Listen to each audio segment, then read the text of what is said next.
Hello, ഞാൻ എൻ്റെ mental health journey എന്ന് പറഞ്ഞൊരു സീരീസ് സ്റ്റാർട്ട് ചെയ്തിട്ടുണ്ടായിരുന്നു. പക്ഷെ അതെനിക്ക് നടുക്ക് വെച്ച് ബ്രേക്ക് ആയിപ്പോയി. വേറെ ഒന്നും കൊണ്ടിട്ടല്ല.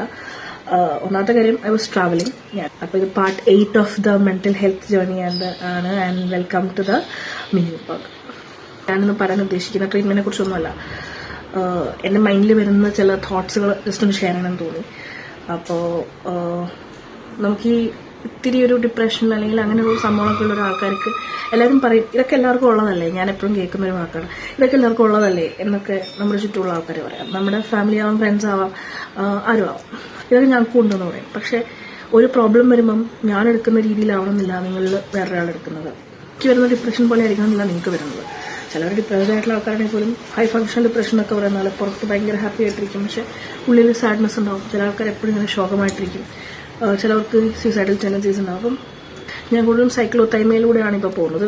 ഒരു ദിവസം തന്നെ പല പല മൂഡ് സ്വിങ്സ് ആയിട്ട്, മൂഡ് സ്വിങ്സിൽ എക്സ്ട്രീം മൂഡ് സ്വിങ്സിലോട്ട് പോകും.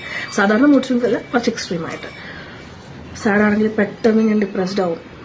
ഞാൻ മനിയാണെങ്കിൽ ഭയങ്കര ഹൈ ആയിട്ട് അടിച്ചുപൊളിയായിരിക്കും. അപ്പം ഞാൻ ഡിപ്രഷൻ ഇരിക്കുന്ന സമയത്താണെങ്കിൽ സെൽഫ് ഡൗട്ട് വരാറുണ്ട്, സെൽഫ് ബ്ലെയിമിലേക്ക് ഞാൻ പോകാറുണ്ട്. ഞാൻ ഓവർ എക്സ്പ്ലനേഷനിലേക്ക് പോകും. ഒരാൾ എന്നോട് മിണ്ടിയില്ല, ഞാൻ ഓവറായിട്ട് തന്നെ എക്സ്പ്ലെയിൻ ചെയ്തുകൊണ്ടിരിക്കും. വെറുതെ അനാവശ്യമായിട്ട് സോറി പറഞ്ഞുകൊണ്ടിരിക്കും. അതിനിടയിൽ ഞാൻ വിചാരിക്കും ഞാനാണോ ഈശ്വര ഇതിനൊക്കെ കാരണം. അത് ഈ ബൈപ്പോളറും BPDയും രണ്ടും ഓവർലാപ്പ് ചെയ്ത് വരുന്നതുകൊണ്ടായിരിക്കാം. പിന്നെ ചിന്തിക്കാറുണ്ട് ഞാൻ എന്തിനാ ഇങ്ങനെ ജീവിക്കുന്നത്, അങ്ങനെ തോന്നാറുണ്ട്. മാനിക്കാണെങ്കിൽ തോന്നും എനിക്ക് ആരുമില്ലല്ലോ, ഐ ഡോണ്ട് മൈൻഡ്, എനിക്ക് ഞാൻ മതി എന്നൊക്കെയുള്ള ഒരുപാട് ഈ മോട്ടിവേഷൻ രീതിയിലോട്ടൊക്കെ പോകാറുണ്ട്. പിന്നെ ഭയങ്കര ആങ്കർ ഇഷ്യൂസ് ഉണ്ട് എനിക്കിപ്പം. ഭയങ്കരമായിട്ട് ഞാൻ ആംഗ്രി ആവാറുണ്ട്. ഇപ്പോൾ പ്രശ്നമാണെങ്കിൽ ഒന്നും സംസാരിക്കാൻ തോന്നാറില്ല, കോൾസ് എടുക്കാറില്ല, മെസ്സേജസിന് റിപ്ലൈ കൊടുക്കാറില്ല. അപ്പം എന്നെ അറിയുന്നവർക്കറിയാം, okay she's not in good mood. But still ചില ആൾക്കാർ ഗിവ് അപ്പ് ചെയ്യില്ല. അപ്പോൾ അവരെന്ത് ചെയ്യും, അവർ കൂടെ നിൽക്കും.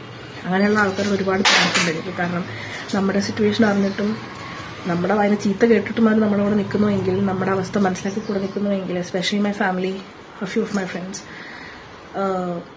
അപ്പോൾ ആ സിറ്റുവേഷനിലൂടെ പോകുന്നതെന്ന് പറഞ്ഞാൽ ശരിക്കും ഒരു ഭയങ്കര ഒരു സ്ട്രഗിളാണ്. അപ്പോൾ അങ്ങനെ സ്ട്രഗിൾ ചെയ്യുന്നവരുണ്ടെന്നുണ്ടെങ്കിൽ ഡു കമൻറ്റ് ബിലോ. ഫസ്റ്റ് നമുക്ക് വേണ്ടത് നമ്മുടെ മൂഡ് സ്റ്റെബിലൈസ് ചെയ്യുക എന്നുള്ളതാണ്. So you are not alone. There are many people like me who are going through the same situation and we will overcome it. ഇനി വരും വീഡിയോസ് നമുക്ക് കാണാം. ആൻഡ് ഹോപ്പ്ഫുള്ളി ഞാൻ ഇനിയും അടുത്തടുത്ത് തന്നെ വീഡിയോസ് അപ്ലോഡ് ചെയ്യും. So thank you.